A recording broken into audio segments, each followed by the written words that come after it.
महाभारत में एक बलिदान ऐसा भी था जिसे देने के लिए खुद भगवान कृष्ण ने एक स्त्री का रूप धारण किया और एक रात के लिए दुल्हन बनकर विवाह रचाया, ये जानते हुए कि अगली सुबह वो विधवा हो जाएंगे। ये कहानी न बर्बरिक जितनी मशहूर है, न कर्ण जितनी चर्चित, पर इसके बिना पांडवों की विजय असंभव थी। नमस्कार, आज हम बात करेंगे अर्जुन के उस पुत्र की जिसकी बलि ने युद्ध शुरू होने से पहले ही जीत तय कर दी थी। नाम है अरावन। अगर आपको लगता है कि महाभारत की हर कहानी आप जानते हैं तो रुकिए, ये कहानी आपने शायद कभी नहीं सुनी होगी। और वीडियो को आगे बढ़ाने से पहले मैं आपसे यही कहूँगी कि ऐसी ही बहुत सी कहानियाँ हैं जो आपने और हमने नहीं सुनी थी, और इसीलिए मैं अपनी संडे क्लासेस लाई हूँ बच्चों के लिए, जिसमें मैं ऐसी ही और भी कुछ कहानियाँ उनके साथ साझा करूँगी। उन्हें कोशिश करूँगी कि मैं उनके पीछे हमें इस जीवन में क्या सीख मिलती है ये बता पाऊँ। तो चलिए हम कहानी सुनते हैं। महाभारत की सबसे अनसुनी कहानी है ये।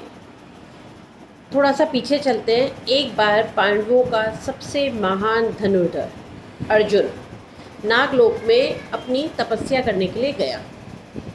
वहाँ पर उसकी मुलाकात हुई शेषनाग की पोती ग्रैंड डॉटर उलूपी से, और जब उलूपी ने उसे देखा तो उसका भी दिल अर्जुन पे आ गया, और अर्जुन ने जब उलूपी को देखा तो अर्जुन भी उससे आकर्षित हुए बिना न रह सका और दोनों ने विवाह कर लिया। मगर ये विवाह केवल एक रात का था। कुछ समय बाद उलूपी के गर्भ से एक बेटा जन्म लेता है जिसका नाम रखा गया था अरावन। लेकिन ये कोई साधारण बालक नहीं था। शेषनाग ने कहा था कि इसका भाग्य लिखा जा चुका है, और जिस वक्त ये बालक पैदा हुआ था उस वक्त पूरे नागलोक में कहते ना प्रकाश फैल चुका था। शेषनाग ने कहा कि इसका भाग्य लिखा जा चुका है और ये एक महान योद्धा बनेगा। अब इसका भाग्य लिखा जा चुका है, ये सुन के उलूपी थोड़ा सा घबरा गई और उन्होंने पूछा कि प्रभु इसके भाग्य में क्या लिखा है। तो उन्होंने कहा कि ये बलिदान देगा और इसका बलिदान बहुत महान होगा, क्योंकि इसके बलिदान से ही धर्म की रक्षा होगी। अब बेटे के बारे में ऐसा सुनकर उलूपी थोड़ा सा कहते हैं ना थोड़ा दुखी हुई, और उन्होंने अपने बेटे को गले से लगाया और वो ये जानना चाहती थी कि फ्यूचर में क्या है इसके लिए। अरावन की जो है बचपन से ही नागलोक में ही योद्धा बनने की जो कहते हैं प्रैक्टिस शुरू हो जाती है, और उसे धनुर्धारी विद्या होती है वो सिखाई जाती है, और उसे तलवार चलाना सिखाया जाता है, भाले से लड़ना सिखाया जाता है, और सबसे बड़ी बात उसे सिखाया जाता है कि निष्कलंकता क्या होती है। अब निष्कलंकता एक ऐसा शब्द है जिसे समझना बहुत ज़रूरी है। तो अरावन के गुरु ने उससे कहा था कि किसी भी योद्धा के लिए ये ज़रूरी नहीं है कि वो हर युद्ध जीते। उसके लिए ज़्यादा ज़रूरी ये है कि वो कोई भी युद्ध बिना स्वार्थ के लड़े। और अरावन ने इस सीख को पूरी तरह से आत्मा में उतार लिया था। कहा जाता है कि 20 साल की उम्र तक अरावन एक ऐसा योद्धा बन चुका था जिसे हराना मुश्किल था, और माँ उलूपी को उस पर बहुत गर्व था। लेकिन साथ ही साथ क्योंकि वो अपने बेटे का भविष्य जानती थी तो उनका दिल भी दर्द से भरा हुआ रहता था। कुरुक्षेत्र का युद्ध शुरू होने वाला था, और जैसा कि हम सब जानते हैं कि कृष्ण भगवान एक महान नियोजक थे, एक ऐसे जिन्होंने पूरा का पूरा कहते हैं ना महाभारत का युद्ध कब क्या कैसे करना है उसकी पूरी प्लानिंग कृष्ण भगवान की थी। और उन्होंने जब ये युद्ध शुरू होने वाला था तो अपनी दिव्य दृष्टि से देखा कि कहीं ना कहीं इस युद्ध को हारने में एक ऐसी शक्ति है जो इस युद्ध को हरा सकती है, और वो एनर्जी अशुभ है। ये जो उन्होंने दिव्य दृष्टि से देखा, उन्होंने देखा कि कोई ऐसी एक नेगेटिव चीज़ है, कोई ऐसा एक नेगेटिव हम कहते हैं ना संकेत आया कि जो अर्जुन या पांडवों के लिए अशुभ था, और उसे हटाने के लिए ज़रूरी था कि माँ काली की पूजा की जाए और माँ काली को एक बलिदान दिया जाए, किसी का कहते हैं ना बलि चढ़ाई जाए, लेकिन कोई साधारण बलिदान नहीं।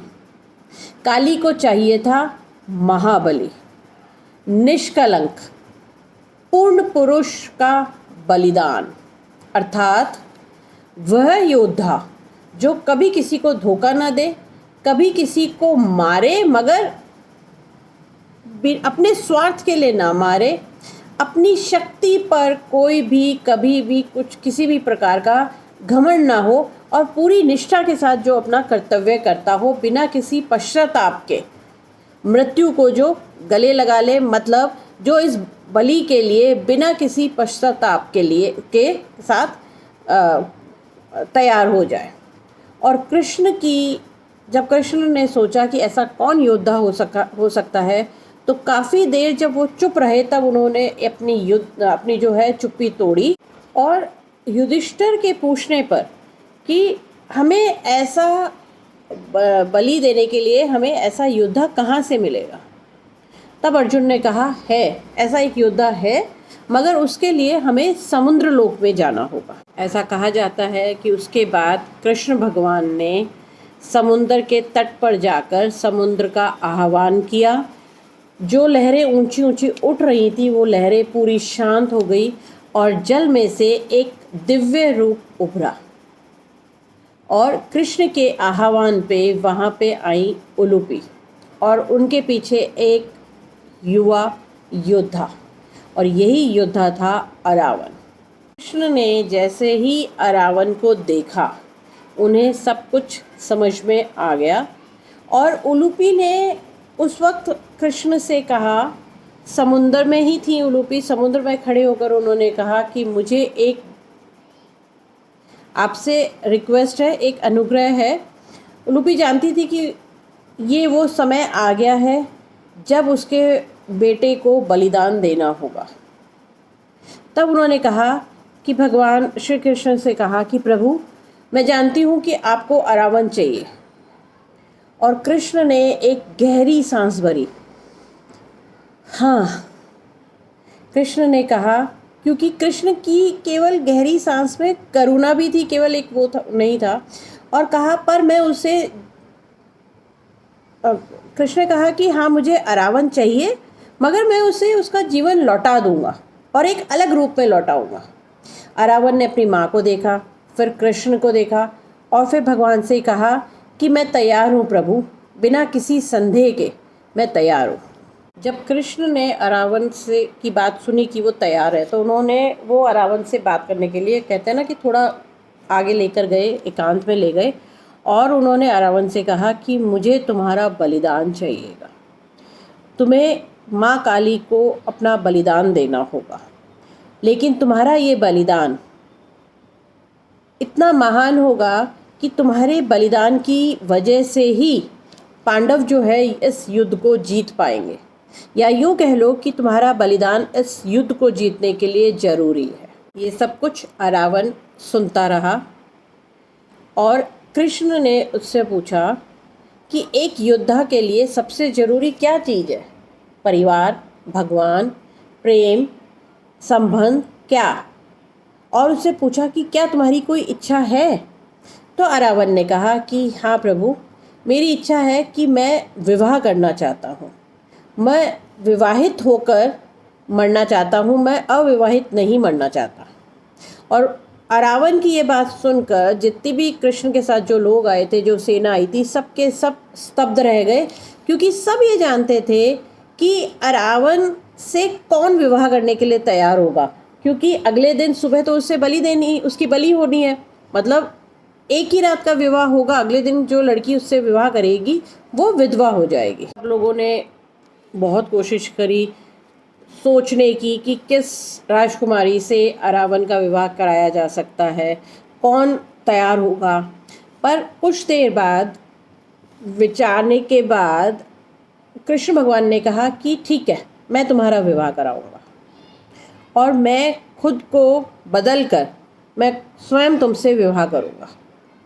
और ये कहकर कहते ऐसा कहा जाता है कि कृष्ण भगवान जो है अपनी साधना में लीन हो गए थे और जितनी जैसे जैसे उनकी उनकी साधना गहरी होती चली गई, कृष्ण भगवान का शरीर जो है वो धीरे धीरे उसमें बदलाव आने लगा और कुछ समय बाद उनका पूरा शरीर जो है वो एक नारी रूप में चेंज हो गया था और ये था मोहिनी अवतार।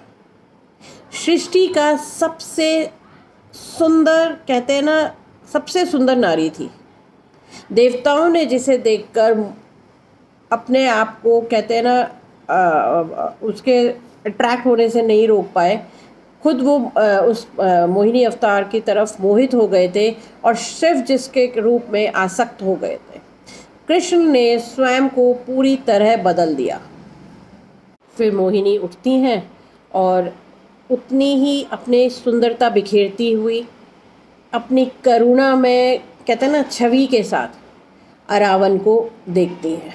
रावण ने जैसे ही उस मोहिनी अवतार को देखा तो वो भी, कहते हैं ना, एकदम से मोहित हो गया और वो ये समझ गया था कि ये कोई साधारण नारी नहीं है, क्योंकि उनकी आँखों में पूरा का पूरा, कहते हैं ना, ब्रह्मांड था और उनकी हंसी में सृष्टि की खुशी झलकती थी। और अरावन ने कहा कि प्रभु, ये आप हैं। और प्रभु उस मोहिनी अवतार में मुस्कुराने लगे, लेकिन उनकी हंसी एक स्त्री वाली हंसी थी, जिसे कहते हैं ना, एक लिमिट में जो हंसी होती है, एक कोमलता होती है उस हंसी में। वो हंसे और उन्होंने कहा कि हाँ अरावन, मैं ही हूँ। अब अरावन का तो खुशी का कोई ठिकाना नहीं था। उन्होंने कहा कि क्या प्रभु, आप मेरी दुल्हन बन रहे हैं? हाँ। मोहिनी अवतार में प्रभु ने बहुत ही गहराई से कहा कि हाँ, मैं तुम्हारी दुल्हन बन रहा हूँ और इस विवाह का अर्थ है कि तुम्हारी बलि न केवल काली को मिलेगी बल्कि उसमें प्रेम का विस्तार भी होगा। और ये सुनकर अरावन की आंखों से, कहते हैं ना, एकदम आंसुओं की धारा बहने लगी। उसने कहा कि मैं इतना सम्मानित हूँ कि प्रभु जो है मेरी दुल्हन बन रहे हैं। अब प्रभु जो मोहिनी अवतार में थे, उन्होंने अरावन का हाथ थामा और कहा कि नहीं अरावन, मैं सम्मानित हूँ तुम्हारी दुल्हन बनकर, एक ऐसे योद्धा की दुल्हन बनकर जो बिना किसी स्वार्थ के और बिना किसी प्रश्न के अपनी बलि देने को तैयार है। उसके बाद अरावन और मोहिनी अवतार में कृष्ण भगवान का जो है विवाह होता है, जो कि बहुत ही दिव्य विवाह था। और उसके बाद दोनों जो हैं पूरी रात बात करते रहते हैं। अरावन जो है अपने सपने बताता है, अपना बचपन बताता है, अपनी खुशियाँ बताता है, अपने डर बताता है। वो कहते हैं ना, अपना सब कुछ, पूरा का पूरा दिल उसने मोहिनी अवतार में प्रभु के सामने खोल कर रख दिया था। क्या तुम्हें डर लगता है? और प्रभु ने उससे पूछा, क्या तुम्हें डर लगता है? नहीं, अरावन ने कहा, पर मुझे बस ये लगता है कि मैंने इतना कम जिया, इतना कम प्रेम पाया। कृष्ण ने कहा कि तुम भले ही कम जियो पर तुम अनंत का प्रेम पा रहे हो। और भगवान कृष्ण ने बहुत ही प्यार से उसका हाथ थामा और कहा कि ये विवाह केवल एक रात का नहीं है अरावन, ये अनंत काल तक ये विवाह चलेगा। तुम हमेशा के लिए मेरे रहोगे और मैं हमेशा के लिए तुम्हारी रहूंगी। अरावन ये सुनकर रो पड़ा, खुशी के आंसू छलकने लगे और वो रात शायद अरावन के जीवन की सबसे सुंदर खूबसूरत रात रही होगी, न सिर्फ इसलिए कि उसे विवाहित होने का सुख मिला, बल्कि इसीलिए भी कि उसे प्रभु श्री कृष्ण का साथ मिला और उसे असली प्रेम का अर्थ समझ आया। और अब जब सुबह होने लगी, अरावन को पता था कि आगे उसे क्या करना है। जैसे ही सुबह पहली किरण निकली, अरावन ने कहा कि अब मुझे जाना होगा और अब मैं तैयार हूं जाने के लिए। उसने मोहिनी अवतार में प्रभु से जब विदाई ली तो उन्होंने कहा कि हाँ ठीक है, आप जाइए। लेकिन ये जो अलग हो रहे थे, जो जुदा हो रहे थे दोनों जने, तो मोहिनी रूप में प्रभु कहते हैं ना, रोने लगे। और उनका रोना कोई साधारण रोना नहीं था। इसे वो रोना इतना कहते हैं ना, दिल से था और इतनी जोर से था और इतना दर्द भरा था कि पूरे कुरुक्षेत्र में ये आवाज गूंज उठी। कृष्ण की दिव्य पत्नी विलाप कर रही थी। एक रात की पत्नी का विलाप था ये। जब भीम उधर आए और उन्होंने एक महिला को कहते हैं ना रोते हुए देखा, तो उन्होंने उससे पूछा कि तुम कौन हो और क्यों विलाप कर रही हो। और तब तक कृष्ण भगवान का वो मोहिनी रूप जाने लग चुका था और कुछ ही क्षण में वो पूरा रूप बदल गया और वो कृष्ण अपने असली रूप में आ गए। तब भीम ने, और कृष्ण जब अपने असली रूप में आए तब भी वो रो रहे थे और उन्होंने कहा कि इसे कहते हैं असली प्रेम। ये प्रेम केवल इसलिए नहीं है कि अरावन और मेरा विवाह हुआ या मैं उनकी पत्नी थी, लेकिन मुझे अरावन से इसलिए भी प्रेम है कि मैं उसके बलिदान को देखकर भी बहुत ही दुखी और मेरा दिल दर्द से भरा हुआ है। वहां खड़े सभी लोगों ने प्रभु को प्रणाम किया और उनके चरण छुए। अरावन भी वहीं था। उसने भी जाने से पहले एक बार फिर से प्रभु से अनुमति ली और उनके चरण छू के, और उसके बाद अरावन की बलि हुई।